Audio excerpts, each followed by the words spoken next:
Joel 2 verse 28 and Acts 2 verse 17 are often quoted when people talk about dreams, visions, and prophecy in the last days. But let's slow down and look at what's really going on here. Joel 2 says God will pour out his spirit on all flesh. Sons and daughters will prophesy. Old men will dream dreams, and young men will see visions. Acts 2 repeats this, with Peter quoting Joel to explain what's happening at Pentecost. But here's the kicker. Folks tend to stop reading at verse 17 or 18 and miss the bigger picture. If you keep reading through Acts 2, verse 19 to 21, you see that God talks about wonders in heaven, signs on earth, blood, fire, smoke, the sun turning dark, and the moon turning to blood. Major cosmic events. These are signs pointing to the coming of the Lord, not just random dreams and visions for personal guidance. The main point isn't that dreams and visions are the ticket to heaven or spiritual maturity. Daniel, Joseph, Jacob, they all had dreams. But what saved them wasn't the dreams. It was the blood, the sacrifice, the gospel, Jesus himself. The climax is in Acts 2 verse 21. And it shall come to pass that whosoever shall call on the name of the Lord shall be saved. That's the heart of it. Dreams and visions are signs, but salvation comes from calling on Jesus. The gospel is always the center, not the supernatural experiences. At mangyayari na sinumang tumatawag sa pangalan ng Panginoon ay maliligtas. Sapagkat sa bundoksyon at sa Jerusalem ay magkakaroon ng kaligtasan, gaya ng sinabi ng Panginoon. At sa nalalabi na tatawagin ng Panginoon, Joel 2. Talata 32 kay JV. Ang Joel 2,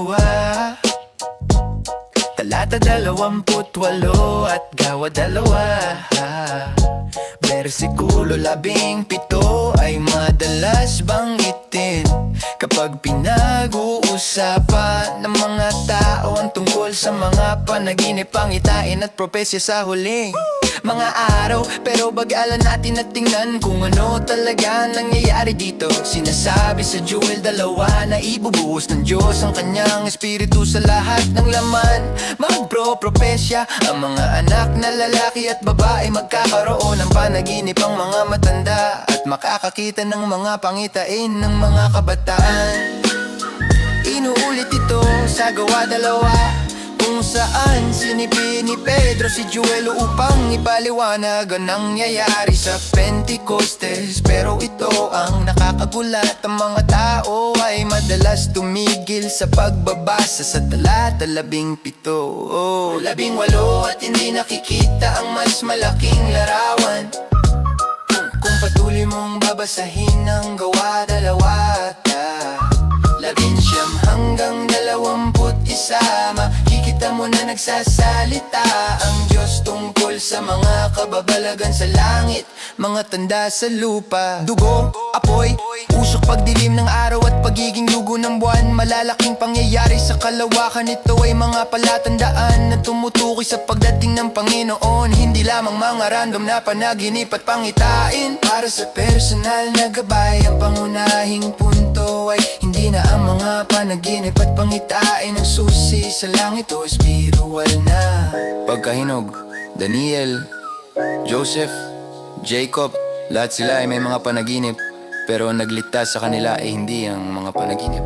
Ito ay ang dugo, ang sakripisyo, ang ebanghelyo, si Jesus mismo. Ang kasukdulan ay nasa gawa 2, bersikulo 21, at mangyayari na sino mang tumawag sa pangalan ng Panginoon ay maliligtas.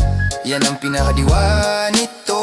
Ang mga panaginip at pangitain ay mga tanda, ngunit ang kaligtasan ay nagmumula sa pagtawag kay Jesus. Ang ebanghelyo ang laging sentro, hindi ang mga supernatural na karanasan.